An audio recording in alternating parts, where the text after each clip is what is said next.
إن الحمد لله نحمده ونستعينه ونستغفره ونؤمن به ونتوكل عليه ونعوذ بالله من شرور أنفسنا ومن سيئات أعمالنا من يهده الله فلا مضل له ومن يضلل فلا هادي له وأشهد أن لا إله إلا الله وحده لا شريك له وأشهد أن محمدا عبده ورسوله قال الله تعالى في القرآن المجيد بعد أعوذ بالله من الشيطان الرجيم والذين تبوأوا الدار والإيمان من قبلهم يحبون من هاجر إليهم ولا يجدون في صدورهم حاجة مما أوتوا ويؤثرون على أنفسهم ولو كان بهم خصاصة ومن يوق شح نفسه فأولئك هم المفلحون. أما بعد. We begin by praising Almighty Allah subhanahu wa ta'ala. We send peace and blessings upon Rasulullah sallallahu alaihi wasallam, upon his companions, and upon all those who have treaded in their footsteps of righteousness and piety. We ask that Allah subhanahu wa ta'ala make us from those who follow in their guidance and in their teachings. Ameen, Ya Rabbil Alameen. In today's khutbah, I'd like to continue on with the topic we began last week. Last week, just to recap and summarize what we covered, we started speaking about the importance of having role models in our lives. And we mentioned that as Muslims, our top role models should begin with Rasulullah sallallahu alaihi wasallam, then it should be followed by his companions, the Sahabas radiallahu anhum, and then all those who have practiced and encompassed their teachings in their lives, right? Meaning all the pious people that we know of, all the pious people that we read of and hear of the past. That should be the top tier as far as our role models are concerned. And then moving on, we can have different role models, right? If there's some sort of goals that we have in mind, if there's some sort of pursuit that we have, there's no problem in having role models for those specific areas in our lives. But the most important thing is that our deen comes first, and therefore our deen requires top priority. And because of that, we should have our role models who help us achieve our goals in life as far as our deen is concerned, to be in the top. So with the Sahaba radiallahu anhum being our role models, what does that exactly mean? The only time someone can become a role model for us is when we really value them, when we begin to understand the sacrifices they've made, when we begin to understand what they've achieved, right? Because you don't have a role model of someone who is exactly like you. That's not a role model. Usually our role models are people in whose places we'd like to be one day. Maybe it's 10, 15, 20, 30 years down the line, we want to be like that person. Right? That's a role model, not our classmate, right, who has lower grades than us, or our friend who isn't in a position where we'd like to be. So once we understand why the Sahaba radiallahu anhum deserve to be our role models, then automatically they'll become our role models. Then we won't need to lecture about why the Sahaba radiallahu anhum were great, because we already understand. We already have a sense of respect and deep love for these people because of the sacrifices they've made, because of the high positions they've reached in the sight of Rasulullah sallallahu alaihi wasallam, in the sight of Allah subhanahu wa ta'ala. And we read throughout history that there was no one who was able to reach the level of the Sahaba radiallahu anhum. And last week we began by giving a few examples. We were speaking about how the Sahaba radiallahu anhum made countless numbers of sacrifices. That the sacrifices are a reflection of the level of iman, the level of love they had for Rasulullah sallallahu alaihi wasallam, they had for Allah, and they had for the deen. That if a person, the ayah we referred to last week was when Allah subhanahu wa ta'ala is speaking about the Sahaba radiallahu anhum and the sacrifice they made of leaving everything they owned, their homes, their families, to migrate. Why? Because it was a command of Allah subhanahu wa ta'ala. In order to preserve their deen, they needed to migrate. They needed to leave behind everything. And we see that the Sahaba radiallahu anhum did that. And we see that Allah subhanahu wa ta'ala praises them for that.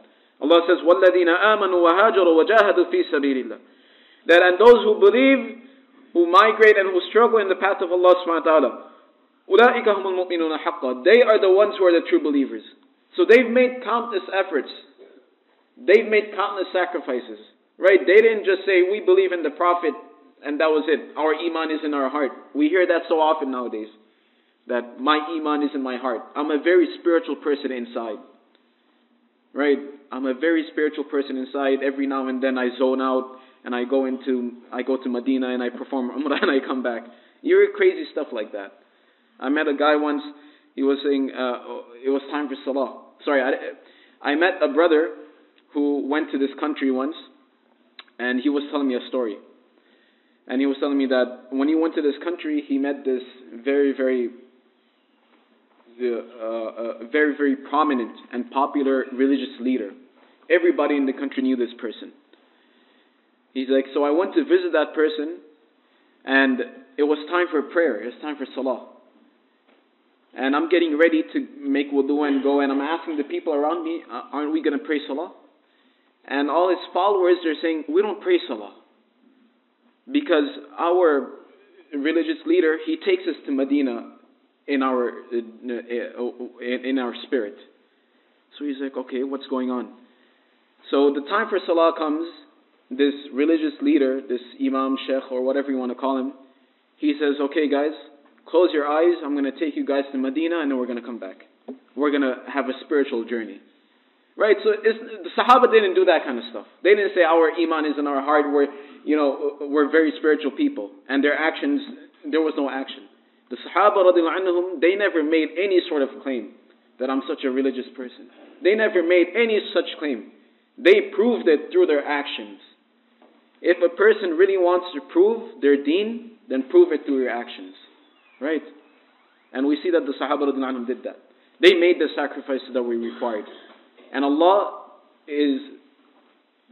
testifies to that. History testifies to the sacrifices they've made. So, some more examples continuing on this week.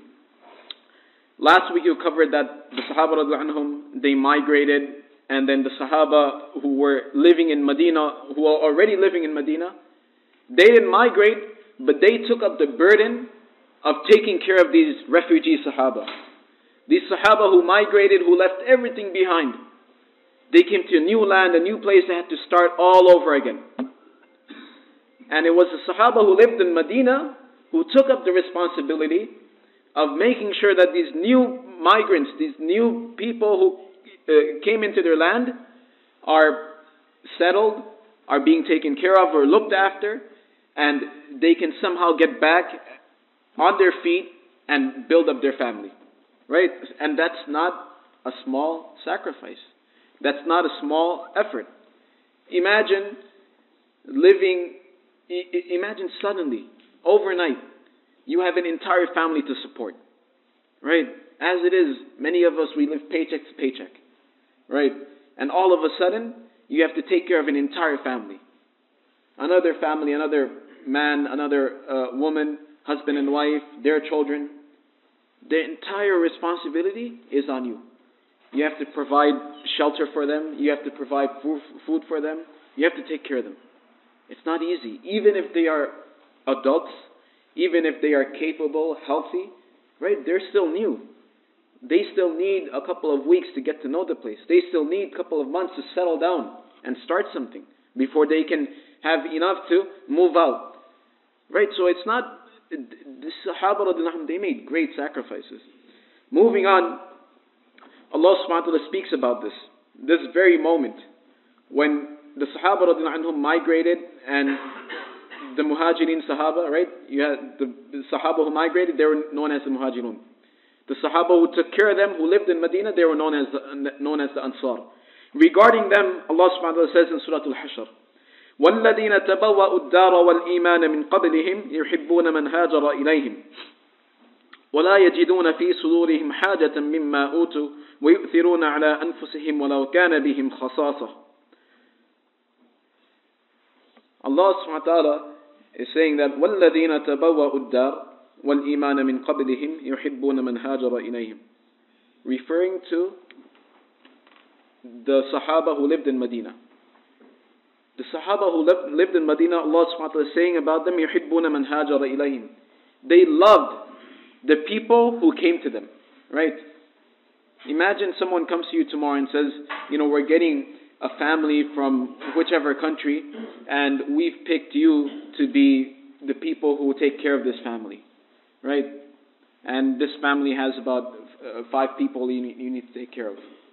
You're going to be overwhelmed. Maybe, and then eventually when they move in, you'll take care of them. You may even start disliking them. That, they're using up my resources. I have nothing for myself. I have nothing for my family. Instead, Allah subhanahu wa ta'ala is saying regarding these Sahaba who were taking care of the other Sahaba, يُحِبُّونَ مَنْ هَاجَرَ إِلَيْهِمْ, that they loved those who migrated to them. They had love for them. They took care of them because they knew this was the command of Allah, this was the command of the Messenger, and if we want to prove our love to Rasulullah sallallahu alaihi wasallam, all we have to do is simply obey. We're not going to go make your own claims, right? If we want to prove our love to Allah, it has to be through our actions. And at this moment, what does that action entail? That we take care of our brothers and sisters who have migrated from Mecca.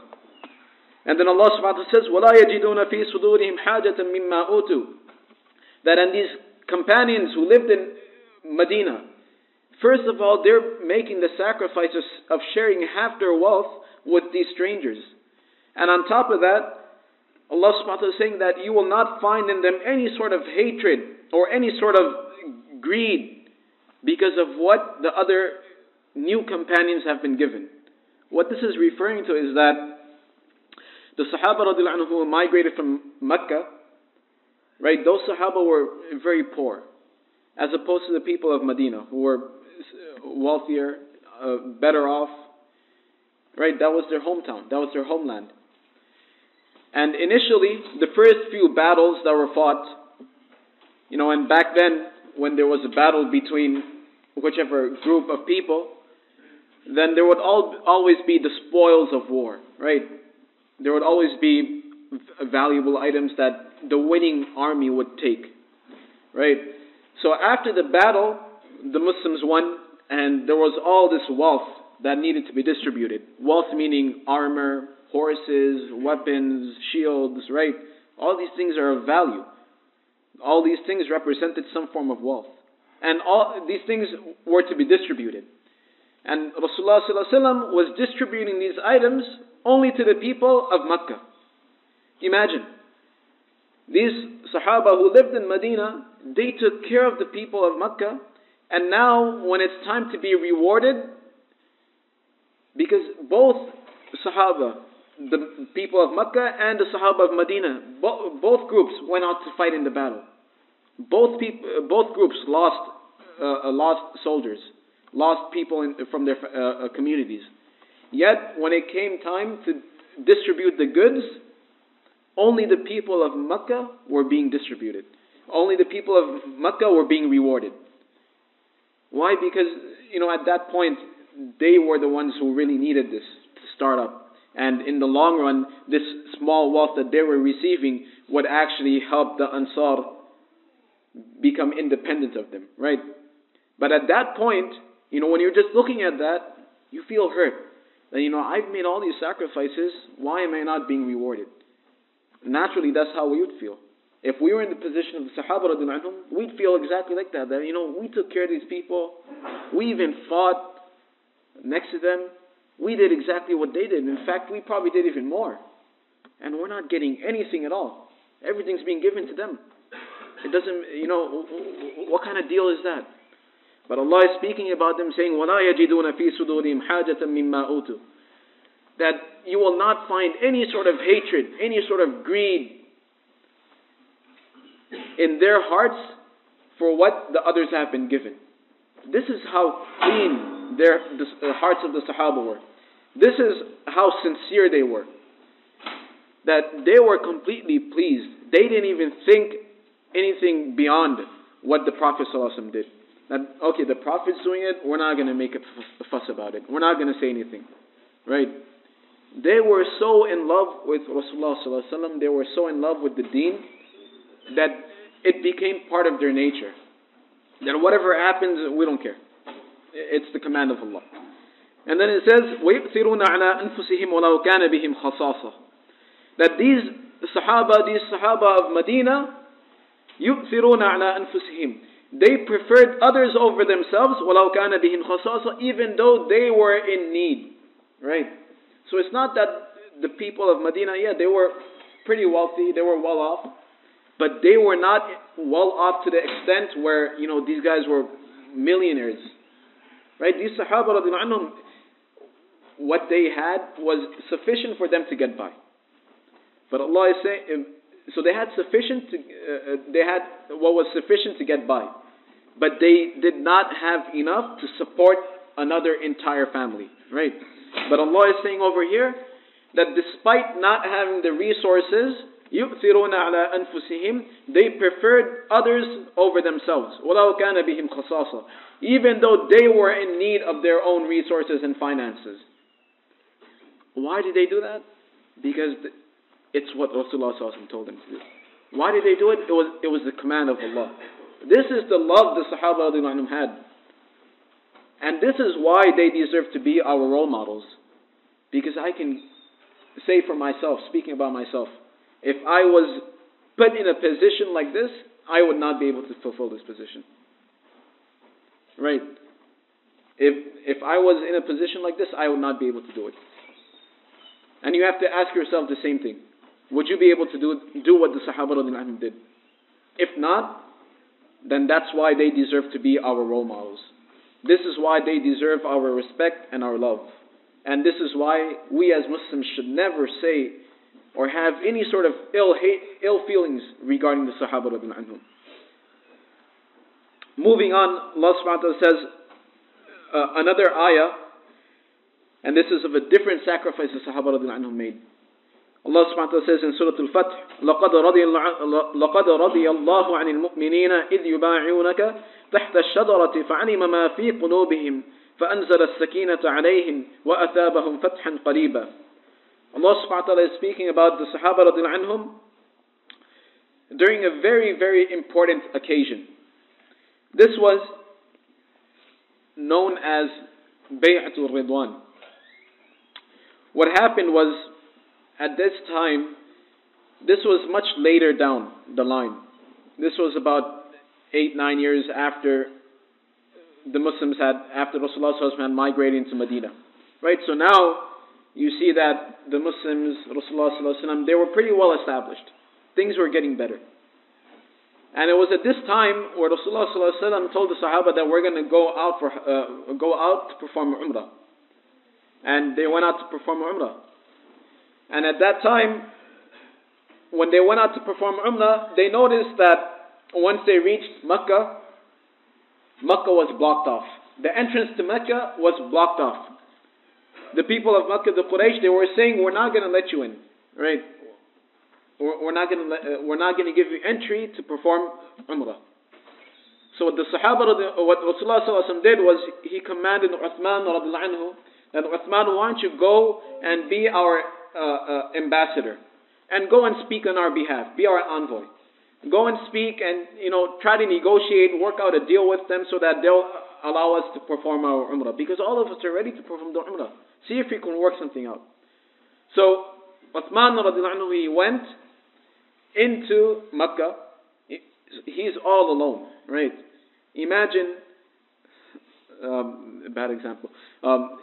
Imagine you walk into, a place where no one likes you, like a Trump convention, right? No one likes you there. And you look completely Muslim. They know you're Muslim, right? No one likes you, even if you're a supporter. So, this is the situation Uthman was in. He walked in to the city which the Muslims had fought against a number of times. Over and over again, battles over battles. Right?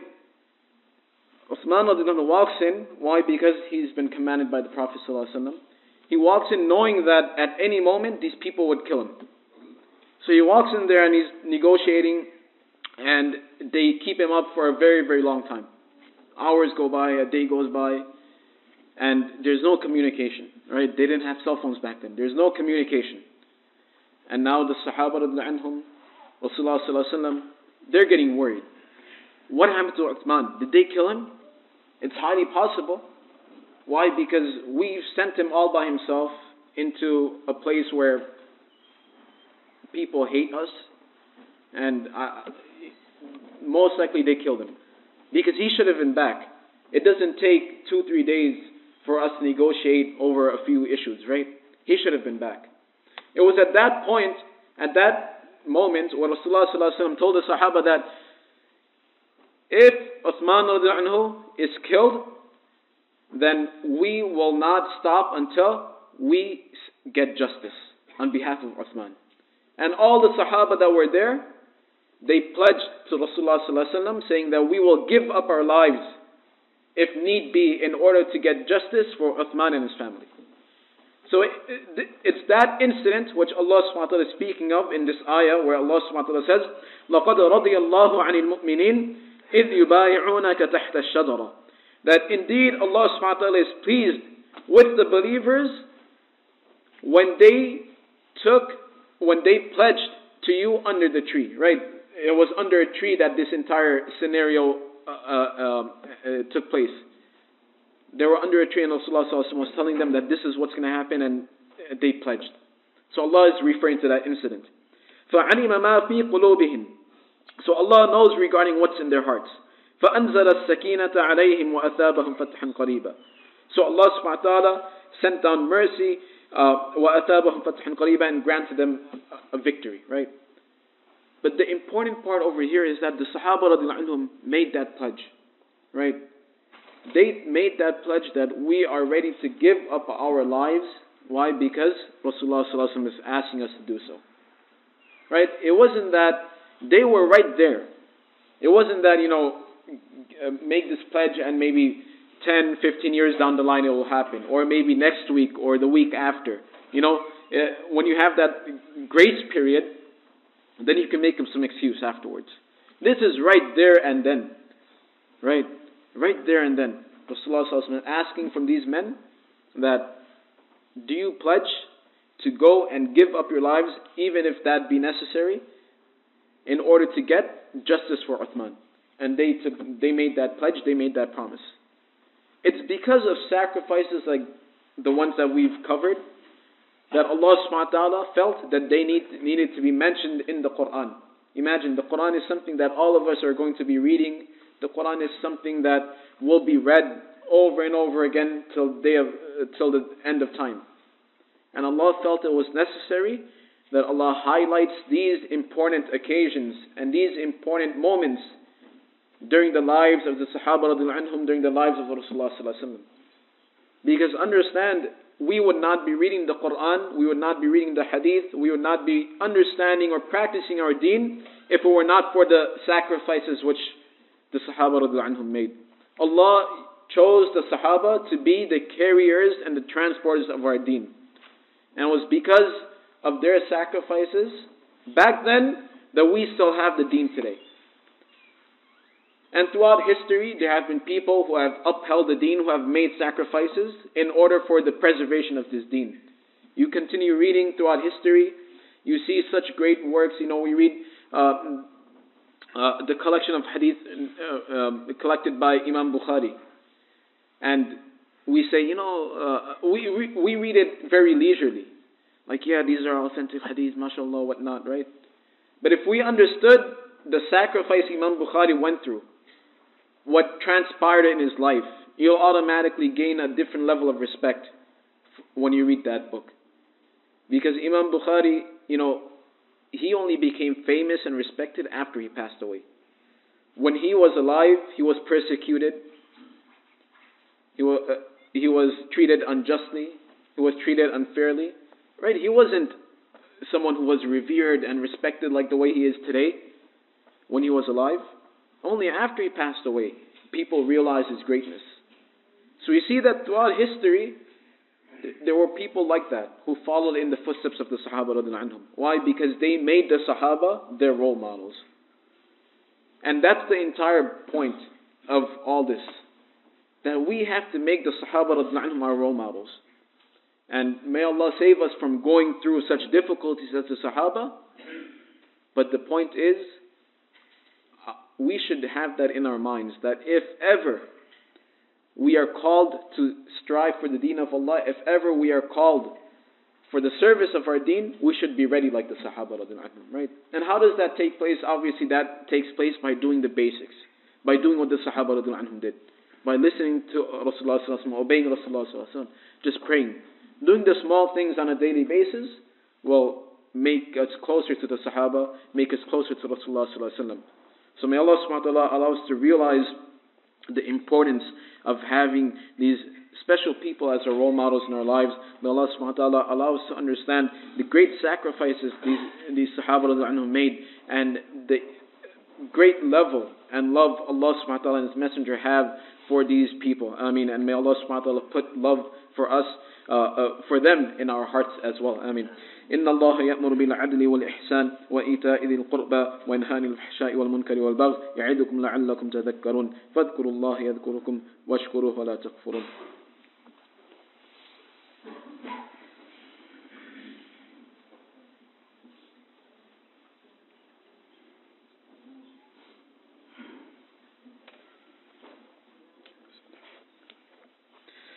الحمد لله الذي أرسل رسوله بالهدى ودين الحق ليظهره على الدين كله وكفى بالله شهيدا ونشهد أن لا إله إلا الله وحده لا شريك له ونشهد أن محمدا عبده ورسوله.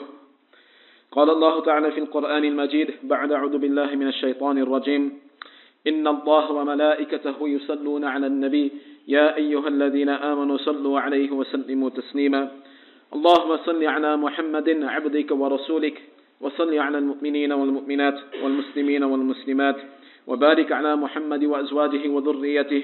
قال النبي عليه الصلاة والسلام أرحم أمتي بأمتي أبو بكر وأشدهم في أمر الله تعالى عمر وأصدقهم حياء عثمان وأقضاهم علي وفاطمة سيدة نساء أهل الجنة والحسن والحسين سيدا شباب أهل الجنة وحمزة أسد الله وأسد رسوله رضوان الله تعالى عليهم أجمعين.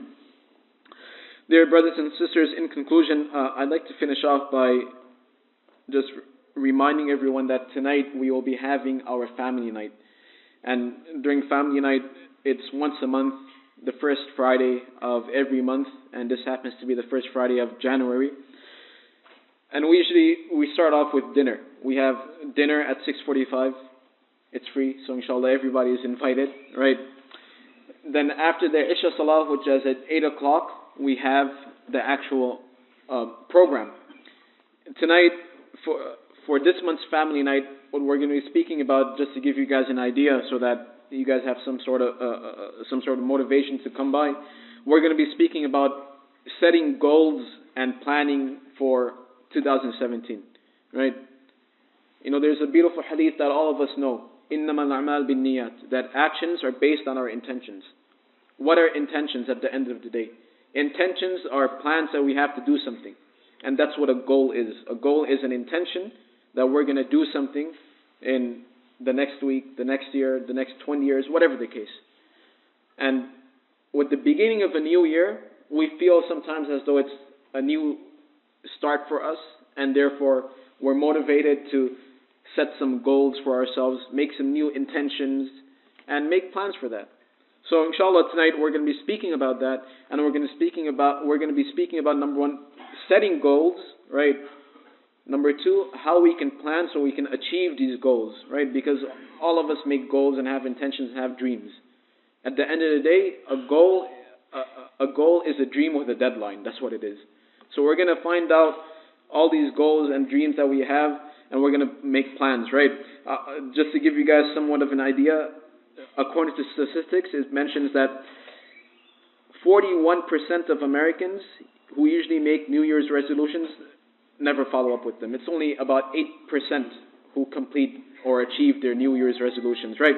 So, but the key to achieving all of this is having a thorough plan. And that's what we'll be speaking about tonight, inshallah. So please, everyone is invited, so come by with your family and friends, and we look forward to seeing you tonight, inshallah. Again, the schedule is 6:45 is dinner, and Isha is at 8 o'clock. After the Isha Salah will be the program tonight, inshallah. بارك الله لنا ولكم في القرآن المجيد ونفعنا وإياكم بالآيات وذكر الحكيم أستغفر الله لي ولكم ولسائر المسلمين فاستغفروه إنه هو الغفور الرحيم أقيموا الصلاة